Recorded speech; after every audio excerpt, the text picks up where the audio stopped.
इन radio active शिवलिंग की सच्चाई जानकर नासा के वैज्ञानिकों के छूटे पसीने। वैज्ञानिक भी बोले सनातन धर्म के आगे हमारी मॉडर्न साइंस कुछ भी नहीं है।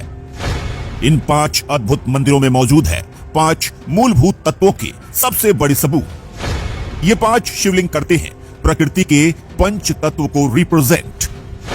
न थी कोई सैटेलाइट और न ही कोई हवाई जहाज, फिर भी भारत के ये 5 शिवलिंग हजारों किलोमीटर दूर होने के बावजूद भी मौजूद है एक सीधी रेखा में।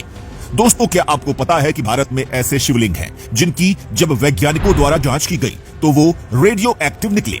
जी हां दोस्तों, हम कोई मजाक नहीं कर रहे, बल्कि ये बात बिल्कुल सच है। और अब ये बात जानकर कि भारत में मौजूद शिवलिंग रेडियो एक्टिव है, दुनिया भर के वैज्ञानिकों में खलबली मच चुकी है। और दोस्तों, इतना ही नहीं, हमारे देश में मौजूद ज्योतिर्लिंग में ऐसी ऐसी अद्भुत चीजें और सुपर साइंस के कॉन्सेप्ट छुपे हुए हैं जिनके बारे में सोचकर ही अब वैज्ञानिकों के पसीने छूट जाते हैं। दोस्तों, आप शायद नहीं जानते, लेकिन हम आपको बता दें कि भारत में जब वैज्ञानिकों द्वारा रेडियो एक्टिव जगहों की जांच और तलाश की गई तो हमारे एटॉमिक रिसर्च सेंटर्स के अलावा भी वैज्ञानिकों को ऐसी कई सारी जगह मिली जो बहुत ही ज्यादा रेडियो एक्टिव थी। और दोस्तों, जब उन्हें पता चला कि ये रेडियो एक्टिव चीजें कुछ और नहीं बल्कि हमारे मंदिरों में मौजूद शिवलिंग है, तो वैज्ञानिक एक बार फिर से हिंदू धर्म के आगे नतमस्तक हो गए। क्योंकि दोस्तों, वैज्ञानिकों को भी ये चीज समझ में आ गई कि शिवलिंग पर पानी, धतूरा, दूध, बेलपत्र जैसी ठंडी चीजें इसलिए चढ़ाई जाती हैं ताकि शिवलिंग में से निकलने वाली रेडियो एक्टिव किरणों को कम किया जा सके। क्योंकि दोस्तों,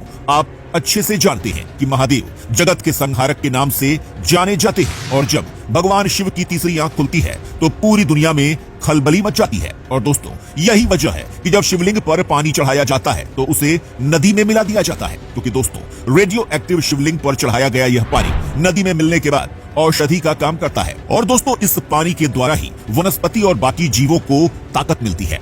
और दोस्तों, इतना ही नहीं, बल्कि जब वैज्ञानिकों ने हमारे ज्योतिर्लिंग की जांच की तो उन्हें एक और भी चौंकाने वाली बात का पता चला। असल में दोस्तों, उन्हें पता चला कि कैसे उत्तराखंड से लेकर तमिलनाडु तक 5 शिवलिंग एक ही सीधी रेखा में विराजमान है और इन 5 अद्भुत मंदिरों को एक ही सीधी रेखा में बनाया गया था। और दोस्तों, ये मंदिर भी कई हजार साल पुराने हैं और उस वक्त इंसानों के पास ऐसी कोई भी आधुनिक तकनीक नहीं थी जिससे इन मंदिरों को एक सीधी रेखा में बनाया जा सके। और दोस्तों, उत्तराखंड का केदारनाथ मंदिर, तेलंगाना का कालेश्वरम मंदिर, आंध्र प्रदेश का कालहस्ती मंदिर, तमिलनाडु का एकम वरीशम मंदिर और रामेश्वरम मंदिर को 79 डिग्री पूर्व की भौगोलिक सीधी रेखा में बनाया गया है, जो दोस्तों इतनी ज्यादा आधुनिक तकनीक का नमूना है जिसकी कल्पना तक आज के वैज्ञानिक नहीं कर पा रहे हैं। और दोस्तों, उन्हें समझ में नहीं आ रहा है कि कई हजार साल पहले सनातन धर्म के लोग ऐसी अद्भुत चीजें कैसे बना सके।